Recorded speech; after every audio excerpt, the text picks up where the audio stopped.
Bonjour à tous. Dans la précédente vidéo, on avait fait ensemble le déploiement d'un cluster Nexus Dashboard en utilisant le form factor Virtual Node de son petit nom VND pour les nœuds Nexus Dashboard. On avait téléchargé l'OVA pour ESXi depuis le site de Cisco qui nous a servi à déployer 3 VM, lesquels 3 VM nous ont servi à construire un cluster Nexus Dashboard constitué de 3 masternodes. Le cluster Nexus Dashboard est en parfaite santé, il est joignable, et nous, de notre côté, on est dans les starting blocks pour procéder à ce qui serait la prochaine étape dans notre cursus, à savoir l'installation et l'activation de Nexus Dashboard Fabric Controller. Toutefois, avant de passer à cette étape-là, j'ai souhaité faire une toute dernière vidéo de focus sur Nexus Dashboard. Et je vais expliquer très brièvement pourquoi. Dans la première vidéo de notre série, Overview sur Nexus Dashboard, on avait fait énormément de théories et introduit un certain nombre de concepts, entre guillemets, assez abstraits. En attendant, on a déployé un cluster Nexus Dashboard dans notre environnement de lab. Donc je me dis que ça pourrait être intéressant et sympa d'utiliser cet environnement de lab pour illustrer de façon pratique les concepts théoriques qu'on a vus ensemble dans la première vidéo. Allez, c'est parti!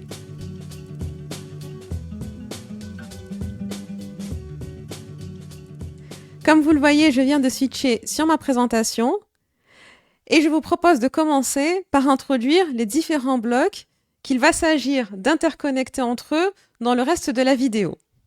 Commençons par la partie de gauche où on a représenté un End-User Workstation. Alors je me suis tout simplement proposé comme cobaye pour représenter tout simplement le End-User typique avec son petit PC. Ensuite, au milieu du dessin, on a notre cluster Nexus Dashboard sur lequel on va venir déployer Nexus Dashboard Fabric Controller. Et enfin, à la droite, on a nos Nexus 9K qu'il va s'agir de configurer bien évidemment. Comme on le voit, on a déjà fait le câblage des Nexus 9K entre eux. Vous reconnaissez sans doute ce type de câblage. C'est le câblage classique des infrastructures closes dans les environnements data center, VXLAN, EVPN. Maintenant que ces blocs sont présentés, on va passer à la partie interconnectivité. Mais juste avant, j'ai quelques mots de disclaimer.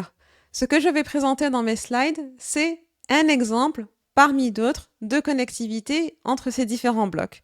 Cet exemple peut être pertinent dans un environnement de production, mais on pourrait tout à fait penser à d'autres types d'interconnexion en fonction de son propre environnement et de ses propres contraintes.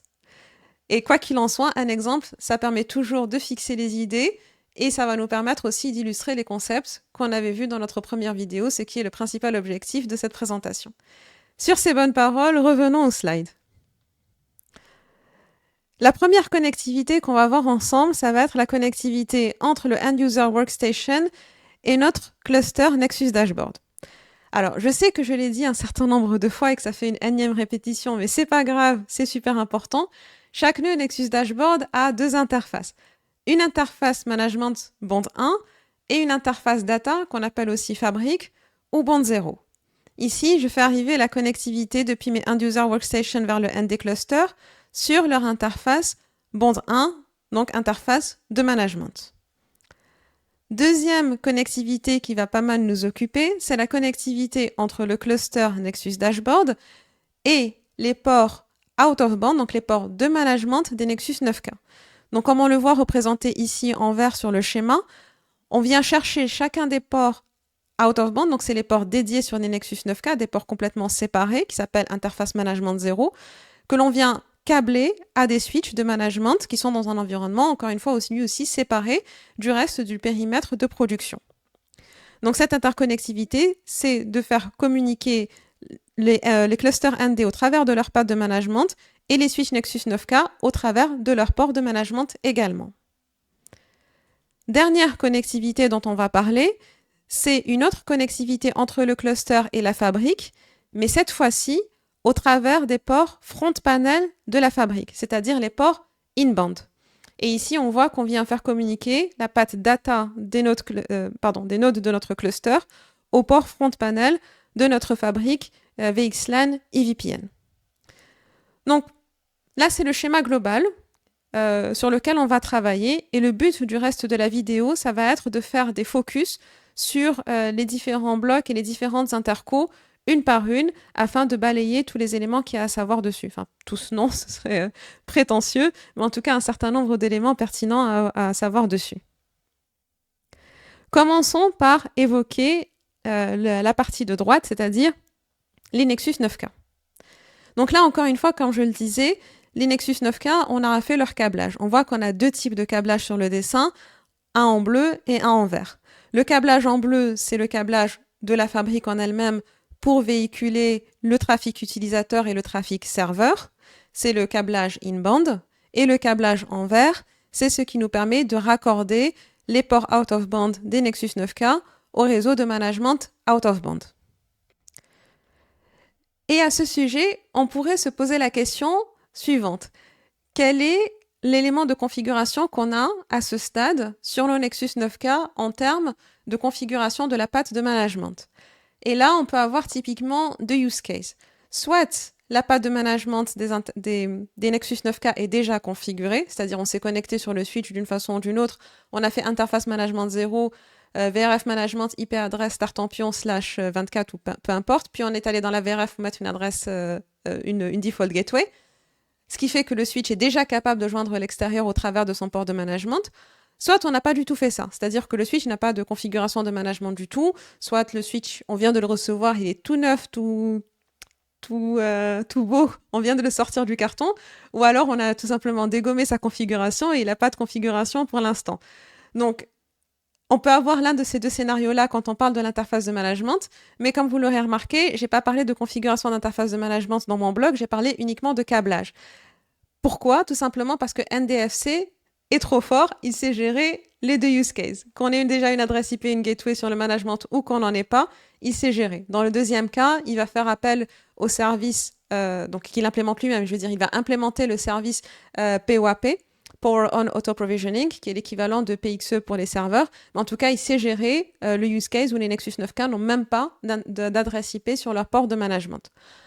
En résumé, peu importe la configuration côté interface de management ici, tout ce qui nous importe, c'est que on ait câblé les Nexus 9K au travers de leur port de management au réseau out of band. Revenons à la présentation. Et je pense d'ailleurs que c'est à peu près tout ce qu'on avait à dire sur le sujet et qu'on peut passer au bloc suivant. Donc le bloc suivant, ça va être de refaire un focus sur le cluster ND, mais cette fois-ci en se connectant à la GUI pour illustrer tout ça. Alors, heureusement que c'est encore frais vu qu'on vient de faire le déploiement, mais on avait déployé un cluster de 3 master nodes qui s'appelait node 1, node 2 et node 3, très original. Et pour chacun des nœuds, on avait configuré une adresse IP sur la patte de management et une adresse IP sur la patte de data. Alors, pour conserver le code couleur des précédentes slides, on représente le management des nœuds en bleu et le data des nœuds en orange-rose. Je ne sais pas c'est quoi cette couleur. On a vu qu'on avait mis nos 3 interfaces de management dans le même subnet, qui était le 10.60.3/24. Donc 32, 36 et 37 pour nos nœuds. La gateway, c'est la même, heureusement, la 10.60.3.1. Côté gateway, on est aussi sur le même subnet, c'est le 192.168.168/24. Donc on est en point 10.11 et point 12 et notre gateway est en point 1. Donc encore une fois, ce type de déploiement, c'est ce qu'on appelle L2 adjacente sur le management et L2 adjacente sur la data. Et pour finir, j'insiste sur le fait qu'il n'y a pas d'adresse IP partagée entre les nodes du cluster. Si on veut se connecter au cluster pour peu importe ce qu'on a à faire, administrer, visualiser, etc., il suffit de se connecter à l'interface de management de n'importe lequel de nos master nodes. On aura exactement la même vue qu'on se connecte au 32, au 36 ou au 37. D'ailleurs, je vais en ouvrir 2 juste par acquis de conscience et juste pour l'illustrer. Je ne vais pas passer mon temps à switcher entre les deux, mais je vais le montrer au moins à minima au début. Les Nexus Dashboard se synchronisent en permanence au travers de leur interface de data. Ceci étant dit, allons à la GUI. Et hop, nous voici dans la GUI du point 32 et du point 36. Donc on voit qu'on voit exactement la même chose. Je vais aller d'abord dans un premier temps dans la partie node. Donc ici, on a un aperçu de notre cluster, la consommation générique. On voit qu'on a nos 3 master nodes, on voit leur nom. Évidemment, lorsque l'on clique sur chacun d'entre eux, on trouve ce qu'on s'attend à y trouver, c'est-à-dire le détail nœud par nœud. Donc, il est healthy, c'est très bien à savoir.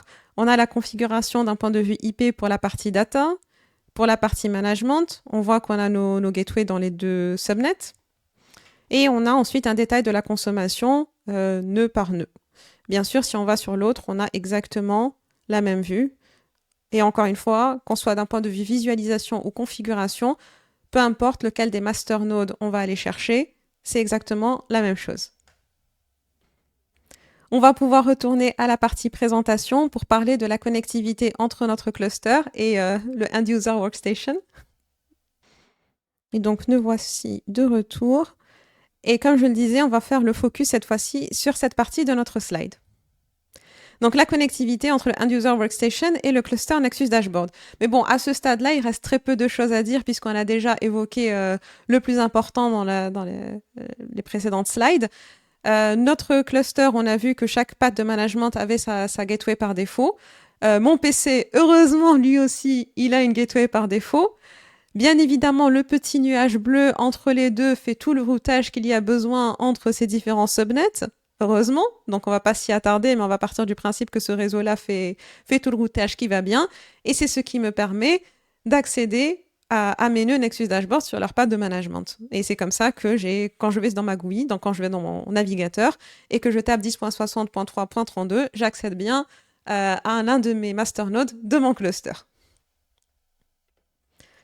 On va pouvoir passer maintenant à la partie interconnectivité de notre cluster à la fabrique. Commençons par l'interco de notre cluster à la fabrique du point de vue out of band.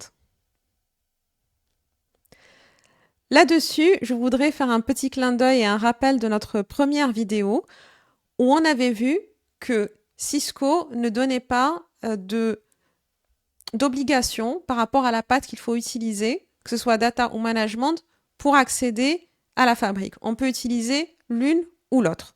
Dans notre cas, je vais accéder au réseau out of band de mes switches au travers de ma path de management.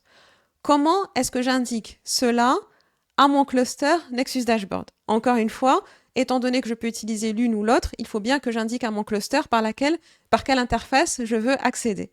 Eh bien, cela se fait le plus naturellement du monde grâce à l'élément qui nous permet depuis la nuit des temps dans le réseau de donner l'interface par laquelle on sort, c'est l'information de reachability, c'est-à-dire au travers du routage.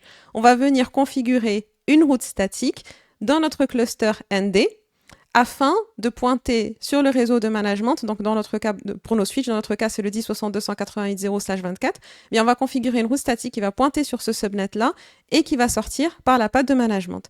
Et donc c'est tout simplement comme ça que l'on indique à notre cluster que c'est la path de management et non pas la path data qu'il doit utiliser pour aller taper le 10.62.188.0/24. Et c'est ce que nous allons faire ensemble tout de suite en retournant dans la GUI. Donc là, on est dans le retour, dans notre GUI, là où on l'avait laissé. D'ailleurs, on était sur le node 2. Donc, allons configurer cette route statique. Cela se fait dans le menu Admin, dans System Settings. System Settings, on va y passer un certain temps parce qu'il y a beaucoup de choses importantes là-dedans. Et ensuite, on va aller dans la partie routes. Alors, comme on le voit, on a la capacité de rajouter des routes par l'interface de management ou des routes par l'interface de data. Et nous, on va rajouter la route par l'interface de management. Donc, on fait Add Management Route 10 62 188. Ah ben oui, je l'avais déjà. Parce que je l'avais fait dans la répétition, forcément. Donc, on va le rajouter. Et hop, c'est parti. Save. Voilà, donc on l'a rajouté ici. D'ailleurs, au passage, si je vais sur un autre node, je verrai bien évidemment la configuration, mais faisons-le quand même. Là, je vais aller sur le node 1. Et je vais aller dans System Settings. Et là, on voit bien que la route a été rajoutée. Encore une fois, voilà, peu importe le node d'où on va, on a exactement la même vue. Et voilà, donc tout simplement en faisant ça, on vient de donner la connectivité de notre cluster au réseau de out-of-band de management de nos switches. Encore une fois, bien évidemment, cela suppose que notre petit nuage bleu ici fait le routage qui va bien. Donc le nuage bleu s'assure d'annoncer le 10.60.3 de notre cluster au reste du monde et d'annoncer le 10.62.180 au reste du monde pour que l'interconnexion se fasse bien. Mais là, on se concentre sur cette partie-là, donc la partie Nexus Dashboard Cluster. On voit que c'était la configuration qui va bien au travers du routage statique pour pouvoir joindre le réseau out of band de nos switches. La discussion qui va nous occuper maintenant un certain temps, ça va être la partie adressage des pods et persistant IP. Alors, on avait déjà pas mal discuté là-dessus dans la vidéo d'overview, mais juste pour resituer le contexte, on a vu que Nexus Dashboard et Nexus Dashboard Fabric Controller, ou peu importe le service qu'on vient mettre sur Nexus Dashboard, utilisent des pods. Donc, ce sont des microservices qui vont offrir un service particulier. Je suis consciente aussi que j'utilise le mot service à tort et à travers, et surtout en fonction de l'élément dont j'en parle, service ne fait pas référence à la même chose. Je crois que je l'avais déjà mentionné dans une précédente vidéo, mais par exemple, lorsque on parle de service dans le contexte de Nexus Dashboard, là, ça va être un service comme NDFC, Nexus Dashboard Insight, Nexus Dashboard Orchestrator. Donc, c'est la grosse appli que l'on met dessus. Mais si je parle de NDFC, là, les services dans NDFC, ça va être le service POAP, le service SNMP, etc. Mais bon, en fonction de la discussion et en fonction du contexte, on visualise à quoi je fais référence en parlant de service. Bon, revenons à nos moutons. On avait parlé que tout dans ce joli cluster était sous la forme de pods. Ces pods, pour communiquer entre eux et pour communiquer avec l'extérieur, ils ont besoin d'adressage IP. On a vu que dans notre workflow de déploiement, on pouvait setter des subnets internes pour que ces pods récupèrent dynamiquement une adresse IP dans ces subnets-là. Donc ce sont 2/16.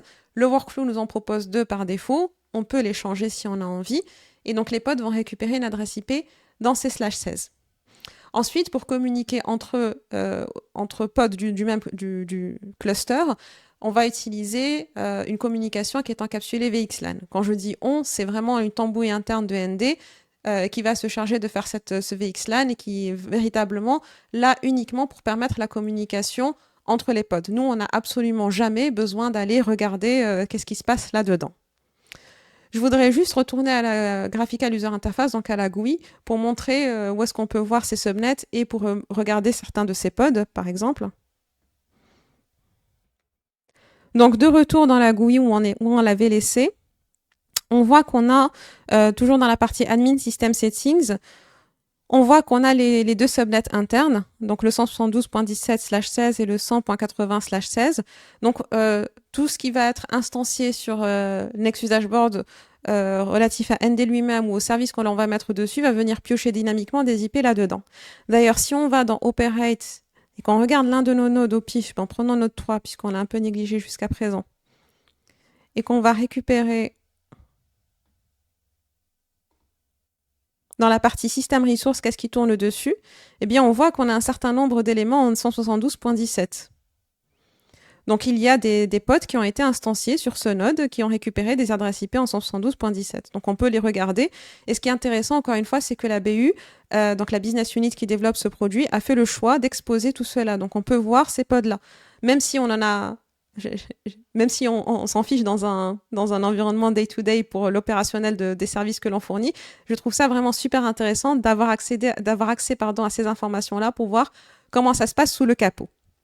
Donc, en résumé, on a vu qu'on avait tous ces pods qui récupèrent des adresses IP en interne. Et là, maintenant qu'on a accès à la GUI, on voit certains de ces pods et on voit qu'ils récupèrent en effet des adresses IP dans le subnet que l'on a donné. Alors ici, c'est la partie pod. On voit pas le 100 point quelque chose parce que ça, ce sont les services, mais d'un point de vue Kubernetes, qui est encore autre chose. Mais en gros, ce sont aussi des éléments internes au cluster Nexus Dashboard. Donc ça, c'est ce qu'on avait vu quand on avait présenté l'adressage des pods et les subnets internes. Puis, on avait rajouter une précision en disant que dans certains cas, on pouvait avoir des pods qui ont besoin d'une adresse IP prédéterminée et qui soit joignable de l'extérieur. L'inconvénient, entre guillemets, de ces pods-là, c'est qu'ils vont prendre une adresse IP, enfin l'inconvénient de l'avantage, entre guillemets, c'est qu'ils prennent une adresse IP dynamiquement du pool. Si jamais le pod décède pour une raison ou pour une autre et qu'on a besoin de l'instancier soit sur le même node, soit sur un autre node, il va sans doute prendre une adresse IP différente dans le pool. Il y a certains pods pour lesquels c'est super important de garder la même adresse IP suite à un rebuild ou suite à je sais pas, par exemple un upgrade où on perd le pod ou peu importe et qu'on doit le reconstruire, l'adresse IP doit être toujours la même. Donc là, en ces cas-là, on parle de persistant IP. Et ces adresses IP doivent être joignables nativement depuis l'extérieur, donc joignables depuis les switches. Dans ces cas-là, on a encore une fois besoin de ces pods avec ces persistant IP. Et là, je vais revenir à ma présentation où j'avais commencé à mentionner cela. L'objectif pour nous, ça va être de comprendre ce que sont les persistant IP, on vient de l'expliquer, mais surtout de comprendre quelles sont les persistant IP dont NDFC a besoin.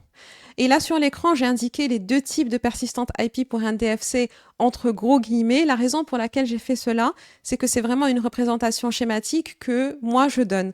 C'est pas du tout officiel dans la documentation et c'est pas du tout séparé comme cela, mais je trouve que ça permet de fixer les idées, de le voir comme ça. Donc, je vais rentrer plus dans les détails par la suite, mais je vais les séparer en fonction qu'ils soient des pods de LAN Device Management Connectivity ou des pods EPL, c'est-à-dire Endpoint Locator. Mais on va s'attarder là-dessus dans le détail plus tard. Là, pour l'instant, on liste juste les objectifs. On va devoir aussi comprendre le nombre d'adresses IP dont on a besoin pour chacun des types qu'on vient de citer, dans quel subnet elles peuvent être, et une fois qu'on a vu tout ça, il restera juste à savoir comment les provisionner dans Nexus Dashboard. Pour comprendre tout ça, il y a deux lectures que je recommande vivement. C'est le White Paper Deployment Guide de NDFC et c'est le Deployment Guide de Nexus Dashboard. Chacun d'entre eux va donner des éléments très importants qu'il est important aussi de corréler entre eux dans le cadre de son environnement pour comprendre exactement quelles sont les adresses IP dont on a besoin, dans quel subnet les mettre et comment les provisionner. Là, nous, on va le couvrir dans le use case de notre lab afin d'éclaircir un petit peu tout ça. Sur ces bonnes paroles, allons sur le white paper de NDFC. Donc là, j'ai ouvert mon navigateur, j'ai tout simplement tapé NDFC white paper et on va aller sur le premier résultat. Et ce qui va nous intéresser, c'est celui-ci. Donc Cisco Nexus Dashboard Fabric Controller Deployment Guide. Donc on clique dessus. So far, so good. Et on va chercher la partie relative à Persistent IP. Et donc c'est cette partie-là que je vous invite vivement à regarder à tête reposée, comme livre de chevet potentiellement. Et ce qui explique tout simplement que ce sont des pods que les pods qui sont provisionnés avec ces persistantes IP vont avoir cette capacité de retenir leur adresse IP s'ils sont reprovisionnés, soit sur le même Nexus Dashboard, soit sur un autre Nexus Dashboard. Au passage, sur quel nœud Nexus Dashboard est provisionné un pod, on s'en fiche un petit peu aussi. L'essentiel, c'est que le pod, il existe, que ce soit un pod qui a besoin d'une persistante IP ou un pod qui a besoin d'une IP dynamique. Un pod va être instancié à un instant donné sur un des nodes. Où est-ce qu'il est? À part quand on est face à du T-shoot ou face à de la curiosité intellectuelle, techniquement, ça n'a pas d'importance sur quel node il est instancié du moment qu'il est instancié. Donc ça, c'est pour la partie présentation des persistantes IP, qu'est-ce que c'est. Et ensuite, un petit peu plus bas, la documentation explique de quelle persistante IP on a besoin et pour quel pod. Et ça, c'est aussi super important. Pour illustrer ça, je vais juste revenir à ma présentation. Donc, je fais un peu de jonglage, comme vous le voyez, mais on va y arriver. Voilà, de retour à la présentation, je vais commencer par évoquer ce petit carré bleu. Donc, on voit qu'il énonce deux adresses IP pour deux pods différents. Donc, commençons par le premier pod. Le pod, son rôle dans la vie, c'est SNMP Trap et Syslog Receiver. Alors jusque-là, on a un pod qui a la gentillesse d'avoir un nom intuitif et qui représente exactement ce qu'il fait. Donc son rôle, c'est vraiment de récupérer les trappes que lui envoient les devices que l'on va administrer dans notre NDFC et recevoir aussi les syslogs de ces mêmes devices. Donc ce pod-là, il a besoin d'une adresse IP persistante IP. D'ailleurs, on comprend bien, hein, typiquement, là maintenant qu'on en parle, pourquoi est-ce que l'adresse IP doit être persistante, c'est que quand on va pousser la configuration sur les devices, on va rentrer une ligne qui va donner l'adresse IP du serveur syslog et serveur SNMP. Donc si jamais ce pod, il décède à un moment donné et qu'il est réinstancé sur un autre node, on n'a pas envie qu'il récupère une autre adresse IP et qu'on ait besoin d'aller sur nos switches pour changer cette ligne pour pointer vers une autre adresse IP. Donc encore une fois, voilà pourquoi on a besoin de persistant IP. Mais je pense qu'à ce stade, ça commence à être clair. Donc, on a besoin d'une adresse IP pour ce pod-là et on a besoin aussi d'une adresse IP pour le pod qui s'appelle POAP SCP. Donc là, ce qu'il fait dans la vie, ce pod, c'est que, bon, bien sûr, il fournit le service POAP. Donc là, c'est assez intuitif. C'est le service dont on a besoin lorsqu'on a nos Nexus 9K qui ont absolument zéro config, même pas une config sur leur pod de management. C'est la dèche totale. Ils viennent de sortir du carton ou alors on a effacé leur conf. Et SCP, c'est le service dont on va avoir besoin pour pouvoir faire nos upgrades de Nexus ou pousser des patchs ou faire des upgrades de PLD, etc. Donc c'est toute la partie gestion des images sur les switches Nexus 9K. Donc là aussi, on a un pod qui a besoin d'une adresse IP. So far, so good. on a ces deux pods-là, chacun d'entre eux ont besoin d'une adresse IP à eux. Ces pods, ce sont eux que je mets dans la catégorie LAN Device Management Connectivity. En fait, c'est un paramètre qu'il est possible de configurer dans NDFC lui-même pour dire où est-ce que l'on veut instancier ces pods. Vous remarquerez que moi, je les ai mis en bleu sur mes pattes de management, c'est-à-dire que je suis en train de dire que je veux instancier ces pods-là sur les pattes de management. Mais en réalité, on peut les instancier si on a envie ou si on a besoin sur la patte data. Le paramètre qui va dire sur quelle interface on veut instancier ces pods-là, c'est le paramètre LAN Device Management Connectivity et il est présent dans NDFC. Pas dans ND, parce que là, c'est vraiment NDFC qui décide où est-ce qu'il veut instancier ses pods à lui. Les adresses IP, on les met à disposition dans Nexus Dashboard pour tous les services qu'on va installer sur Nexus Dashboard comme NDFC. En revanche, chez chaque service séparément qui va dire où est-ce qu'il va instancier ces pods-là. Pour NDFC, ce sera une fois qu'on a accès à NDFC qu'on pourra aller tweaker ce paramètre. Cependant, la configuration par défaut de NDFC dit que ces pods-là, NDFC s'attend à les instancier sur son interface de management, pas sur son interface de data. Et aussi, autre élément très important, c'est que si on n'a pas mis ces adresses IP, donc ces deux adresses IP-là pour ces pods, NDFC ne va pas démarrer. Parce que NDFC va obligatoirement instancier ces pods. Et pour les instancier, il a obligatoirement besoin d'adresses IP. Donc si je refais l'histoire, avant de pouvoir installer et activer NDFC, il nous faudra obligatoirement provisionner deux adresses IP sur la patte de management de notre cluster Nexus Dashboard afin que NDFC puisse aller les utiliser pour pouvoir les donner à ces pods de SNMP syslog et POAP/SCP. Si on n'a pas ces adresses IP, le service ne démarre pas. D'ailleurs, dans la vidéo où on va installer NDFC, je commencerai par ne pas fournir ces adresses IP juste pour avoir le message d'erreur.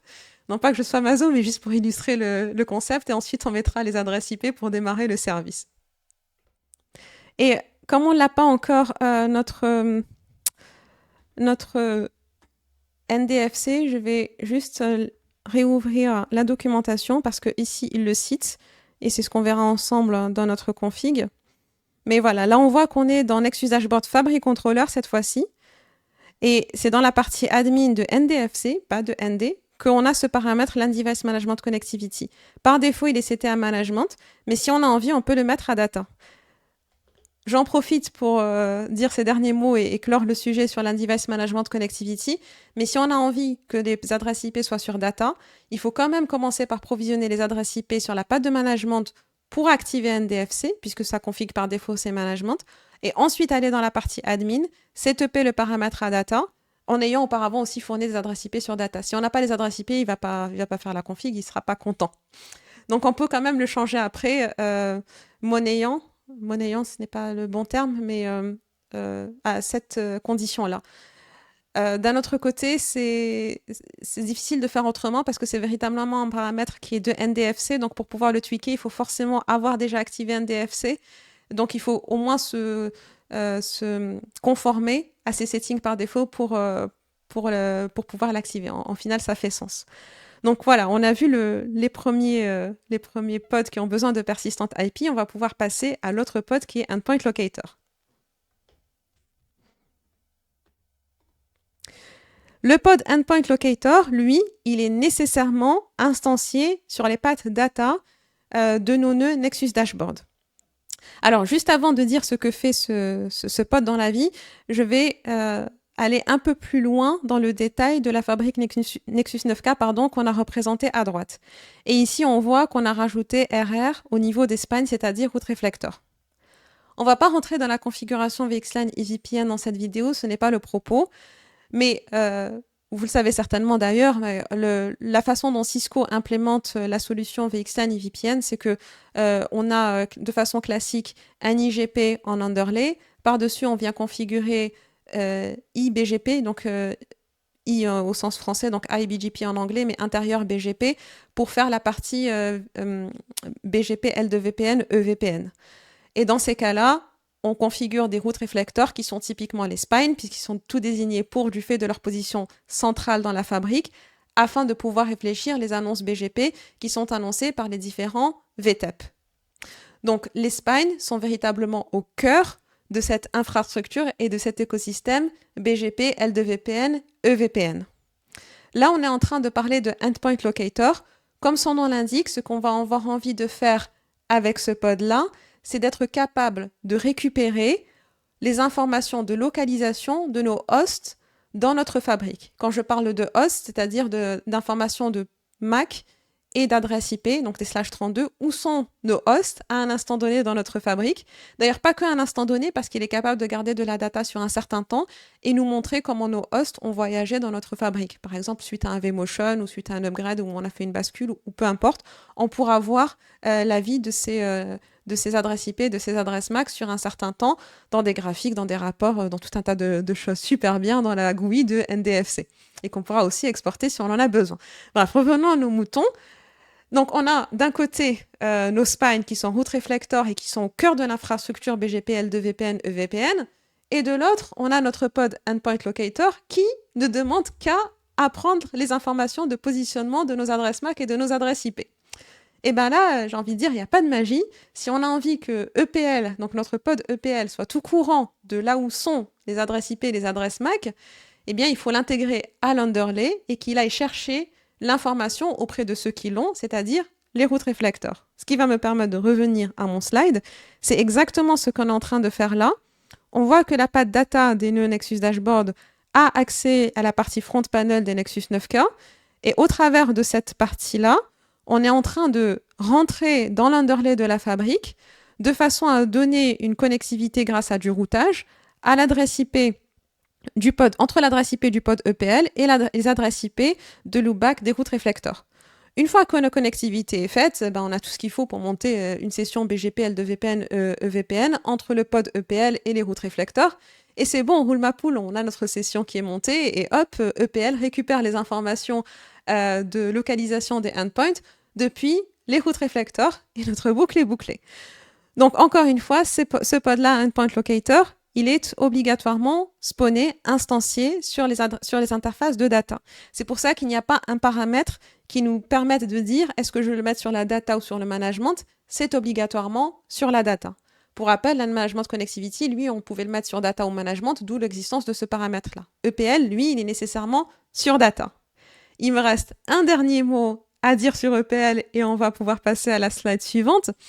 C'est que ici, comme vous le voyez, j'ai mentionné que EPL avait une adresse IP par site. Alors, ce que je veux dire par site ici, c'est véritablement site dans la conception monosite ou multisite de Cisco, avec multisite étant implémenté avec les border gateway qui donnent l'interconnectivité entre plusieurs sites. Et bien, dans ces cas-là, on aura besoin d'une adresse IP par site. Et donc, on va instancier autant de pods EPL qu'on aura de sites avec lesquels on veut faire enabler cette feature. On l'enable par site, pas pour tout le monde. On peut l'enabler que pour un site si on a envie. Donc, on instanciera un EPL pour notre site 1, un EPL pour notre site 2, un EPL pour notre site 3. Chacun de ces EPL pods aura une adresse IP à lui. Et ensuite, il faudra juste faire en sorte de configurer le routage underlay qui va bien. Le routage underlay qui, à terme, permettra de monter cette session BGP L2VPN EVPN qui permettra aux EPL de récupérer le positionnement des adresses MAC et IP des hosts et des serveurs dans notre fabrique afin de nous donner les informations que nous, users, avons besoin. Voilà, et cette fois-ci, j'en ai vraiment fini avec la partie EPL. En résumé, le white paper NDFC qu'on vient de voir, son avantage, c'est que non seulement il explique ce que c'est que Persistent IP, mais aussi il indique les pods qui ont besoin de Persistent IP, comme on vient de le parcourir. Mais ça, ce sont les pods importants, mais il peut y avoir d'autres pods que l'on peut activer au besoin. Et le nombre d'adresses IP dont on a besoin. Donc tout ça, c'est couvert dans la partie NDFC. Maintenant, on va basculer sur le deployment guide de ND, parce que ce deployment guide, il va nous permettre de comprendre dans quel subnet instancier ces Persistent IP. Parce que jusqu'à présent, on a dit sur quelle patte ces adresses IP on allait les positionner, mais on n'a pas dit dans quel subnet on allait les mettre. On peut avoir deux choix. Soit on les met dans le même subnet que la patte, enfin que le subnet de la patte sur lequel on est en train de les instancier, soit on les met dans un autre subnet. Alors c'est pas un choix que l'on fait personnellement, c'est vraiment un choix qui est guidé par la documentation et qui nous explique en fonction de notre scénario et en fonction de finalement de notre interconnectivité et ce que l'on a fait comme choix pour le déploiement de ND, c'est là que l'on va être, je vais pas dire contraint, mais c'est là que l'on va, c'est tout ça qui va déterminer est-ce que ce sera dans le même subnet que nos paths ou dans un autre subnet qu'il faudra instancier nos persistantes IP.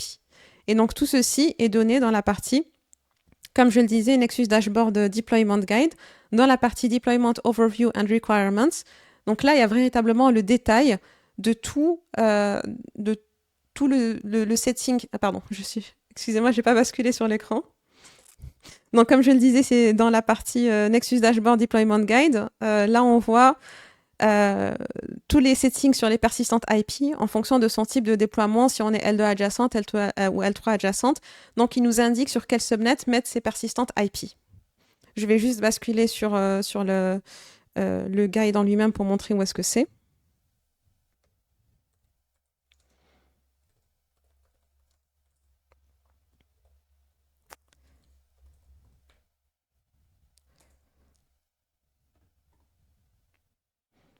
Donc, je vais revenir à la page principale pour aller récupérer la dernière.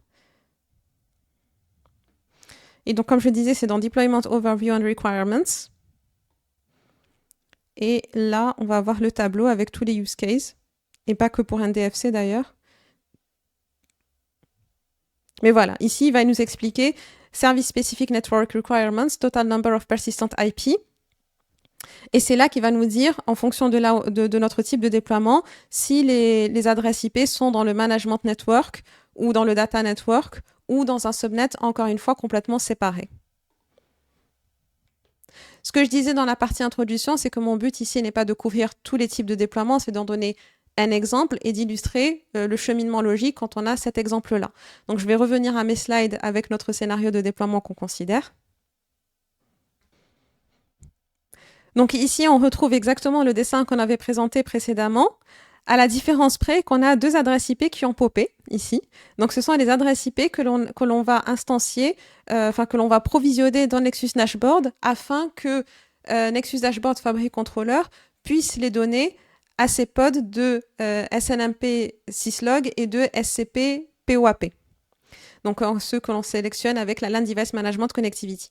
Donc ici, vous l'aurez compris, on part du principe que l'on veut garder LAN Device Management Connectivity, c'était à management, ça veut dire que l'on va instancier ces deux pods-là sur les interfaces de management. On a vu la documentation, elle nous indique que dans notre use case que l'on a là, c'est-à-dire L2 adjacente sur data et management, et véritablement ce scénario de déploiement, quand on met nos pods sur la patte de management, eh bien on sera il faudra réserver des adresses IP qui sont dans le même subnet que notre subnet dans lequel on a récupéré nos adresses IP pour les paths de management de nos Nexus Dashboard.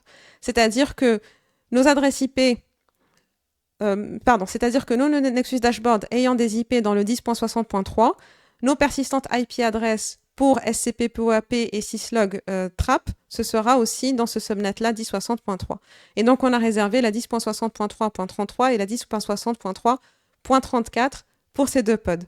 Et je vais basculer sur la GUI de ND pour montrer où est-ce que on les set, ces adresses IP, donc la .33 et la .34.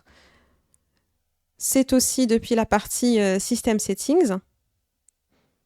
Et ça va être, dans cette section-là, External Service Pools. On voit que exactement comme pour la partie routage, on a la possibilité d'en donner sur Management ou sur Data.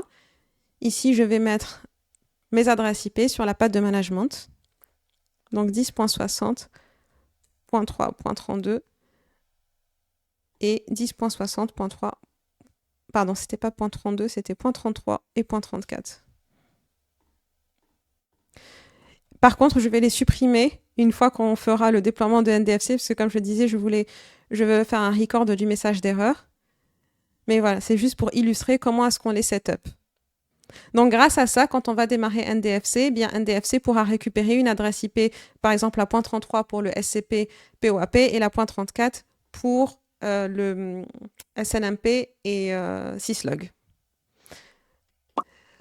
On peut se poser légitimement la question de savoir comment se fait l'attribution. Là, c'est de façon dynamique. En fait, ici, tout ce qu'on est en train de faire, c'est provisionner un pool d'adresses IP. Si jamais on peut en mettre plus, mais si jamais on a d'autres services qui en ont besoin, eh bien, ils viendront tout simplement dynamiquement piocher dans ce pool, exactement comme on a le fait de piocher dans le pool des /16 pour les pods qui n'ont pas besoin de persistante IP.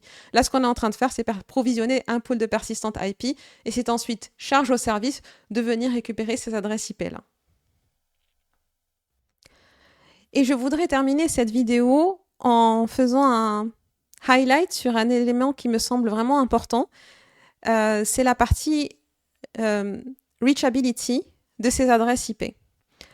Donc, comme on le disait, les pods, peu importe que ce soit des pods qui ont besoin de persistantes IP ou des pods entre guillemets classiques qui prennent des IP du pool, donc des pods lambda, ces pods-là peuvent être instanciés sur n'importe quel nœud Nexus Dashboard. Ça, on l'a vu. Si jamais un nœud est indisponible, le pod va être réinstancié ailleurs. Ça aussi, on l'a vu. Quand on va parler de ces pods avec ces persistantes IP et qu'on se pose la question de comment ils sont joignables de l'extérieur, eh bien, c'est exactement comme se passe le réseau depuis la nuit des temps. On arrive sur le 10.60.3 avec du routage, et ensuite, au sein du 10.60.3, on va joindre la pointe 33 où est-ce qu'elle se trouve à un instant T, et la pointe 34 où est-ce qu'elle se trouve à un instant T, avec la partie switching, en apprenant où est-ce qu'on apprend l'adresse MAC qui correspond à cette adresse IP, parce qu'on aura la correspondance IP MAC au travers de l'ARP. Donc, tout ceci, c'est exactement comme le réseau a toujours existé. On est dans le même subnet, donc on ne se pose pas la question, on atteint le subnet et ensuite on fait du switching au sein du subnet pour aller joindre un pod donné. J'ai dit plusieurs fois que je ne voulais pas rentrer dans les autres scénarios de déploiement, mais je vais évoquer très rapidement un scénario de déploiement parce que, en fait, lorsqu'on est en train de faire l'installation de Nexus Dashboard, à un moment donné, il demande est-ce qu'on veut cocher une case qui est BGP. Et pour ne pas passer sous silence cette case-là, je veux donner quelques mots là-dessus, parce que quand on parle de BGP dans la partie déploiement, et donc pour joindre les persistantes IP, ce qui va servir en fait à joindre les persistantes IP, ça n'a rien à voir avec le BGP de Endpoint Locator qui est monté une session BGP, L2VPN, EVPN pour récupérer les hosts. Pas du tout, c'est vraiment du BGP pour joindre les persistantes IP dans un cas précis. Donc je vais rebasculer sur la présentation. Supposons que l'on a ce use case, qui n'est pas du tout le use case dans notre lab. Comme on le voit ici, les management interfaces ont des subnets différents. J'ai du 10.60.3, du 10.60.4 et du 10.60.5. Mes datas sont dans des subnets différents aussi, donc 192, 168, 168, 169 et 170. Donc là, je suis L3 adjacente partout. Et là, en fonction de mon déploiement, j'ai lu mon deployment guide et il me dit que les persistantes IP dans ce cas-là, elles doivent être obligatoirement sur les paths data et elles doivent être dans un subnet séparé. Donc le subnet des persistantes IP n'a rien à voir avec le subnet que ce soit des paths de management ou des paths data. Donc là, on voit qu'on les a mis en 172.1.1.1 et .1.1.2. D'où la question suivante, dans ce cas-là, comment est-ce que l'on fait pour joindre les persistantes IP? Sachant qu'un pod qui a une persistante IP, encore une fois, il peut être instancié à un instant donné sur n'importe quel node. Là, je l'ai mis un sur le node 1, un sur le node 2, mais il pourrait être tous les deux sur le node 3. Peu importe, on n'en sait rien. C'est très important qu'en fonction du node où on soit, la persistante IP soit annoncée. Dans notre use case à nous, on a vu que la question se résolvait de façon très simple. En route jusqu'au subnet, dans le subnet, on switch, basta. Ici, les persistantes IP sont dans un autre subnet. Comment est-ce qu'on fait pour les annoncer? Eh bien, le BGP que l'on set au déploiement ou qu'on peut activer ensuite, c'est précisément pour ce use case-là. Comment est-ce que l'on fait pour annoncer les persistantes IP? Donc, une fois qu'on a vu ça, bon, alors le reste s'articule tout seul. En fait, les nœuds Nexus Dashboard vont établir une session BGP avec le switch sur lequel ils sont connectés en direct, parce que c'est forcément du eBGP single hop, c'est tout ce que Nexus Dashboard supporte pour l'instant. Ce sera probablement amélioré dans les futurs releases, mais en tout cas à l'heure actuelle, c'est la seule configuration supportée. Donc les nœuds Nexus Dashboard vont monter une session eBGP single hop avec le device auquel ils sont immédiatement raccordés. Et cette session-là, son seul rôle dans la vie, ce sera de permettre au nœud Nexus Dashboard d'annoncer la persistante IP. Ce qui fait qu'à un instant donné, seul le nœud qui a la persistante IP présente, c'est-à-dire qui a le pod instancié dessus, va l'annoncer, et c'est comme ça qu'on va pouvoir joindre ces persistantes IP de l'extérieur. Donc, on arrive au bout de cette vidéo et juste avant de clôturer, je voudrais faire un petit résumé sur ce qu'on a fait et aussi dire mon avis sur tout ça. Donc, tout d'abord, résumé sur ce que l'on a fait. Ce qu'on a permis de faire, c'est donner cette interconnectivité. Donc, les 3 interconnectivités qui sont très importantes. Donc, depuis le user vers le cluster ND pour pouvoir l'administrer, le configurer. Depuis le cluster ND pour accéder à la fabrique afin de pousser les configurations, récupérer les trappes SNMP, récupérer les syslogs, pousser les images. Et enfin, depuis le cluster ND sur la patte data pour aller récupérer les informations de localisation des hosts à un instant donné et même sur la durée afin de donner des graphes sur un certain temps pour tracer le déplacement des hosts dans la fabrique. Je dirais que à la lecture de tout ça, on a l'impression qu'il y a une certaine complexité. Mais en réalité, lorsque l'on regarde bien, les seuls éléments qu'on a configurés, c'était 3 fois rien dans la GUI. On a juste donné une information de routage statique et on a juste provisionné des adresses IP sur une interface. Au final, ça se fait de façon extrêmement simple. Et quand on a compris que ce qu'on est en train de faire en réalité, c'est juste donner des informations de reachability et de décider en fait qui a besoin d'accéder à quoi, la façon dont ça se fait est extrêmement intuitive. Quand on a décidé que c'est sa patte de management qui va accéder à l'out-of-band des switches, eh bien, il faut tout simplement configurer comment on y accède avec du routage. Quand on a décidé que ces pods de management sont sur la patte de management, il suffit de provisionner les adresses IP là. Quand on a compris que EPL, il a besoin absolument d'une connectivité in-band parce qu'il va pirer avec les routes réflecteurs, on comprend que ces adresses IP doivent être obligatoirement sur la patte data. En fait, ça se fait de façon très simple. C'est juste qu'il y a une certaine, entre guillemets, learning curve pour comprendre les concepts logiques et qu'on peut avoir une certaine notion de complexité due à l'amas d'informations parce qu'on a énormément de use cases à couvrir. Mais en réalité, quand on s'y met, c'est quelques éléments de configuration à faire assez rapidement. Et ce que je disais, je voulais donner mon avis là-dessus. Donc j'ai plus 20 ans, ça fait un certain nombre d'années que je travaille et ce que l'expérience m'a appris, c'est que quand on a une impression de complexité, ce n'est jamais pour le plaisir de faire complexe. Les ingés qui ont pensé à tout ça, ils n'ont pas mis de la complexité juste parce que ça les faisait kiffer. Ils ont mis de la complexité, quand il y a besoin de complexité, c'est qu'il y a besoin de couvrir beaucoup de use cases. Et si une entreprise a besoin de répondre à plein de scénarios possibles, elle est obligée de mettre en place tous les éléments de réponse à tous ces scénarios possibles. Donc, plusieurs choix de configuration. Et forcément, ça veut dire une grosse documentation pour aller regarder comment est-ce que l'on fait ces configurations et comment est-ce que l'on permet de remplir le cahier des charges de ces configurations-là. Cette fois-ci, j'en ai fini avec cette vidéo. Si j'ai comme je suis très bavarde, j'ai quand même quelques mots pour la fin. Il y a quand même beaucoup de choses que je couvre dans mes vidéos dont il n'y a pas besoin pour comprendre un DFC au quotidien. Mais voilà, j'aime bien regarder sous le capot. Je me mets toujours une limite du niveau de détail auquel je vais parce que je n'ai pas envie d'atteindre le niveau de détail d'un ingénieur TAC qui lui va vraiment regarder dans les tout petites tinidités de la solution. Je ne veux pas arriver là, mais j'aime bien ne pas rester à la surface. Bon, cette fois-ci, j'en ai vraiment fini. Je vous remercie beaucoup pour votre temps et portez-vous bien.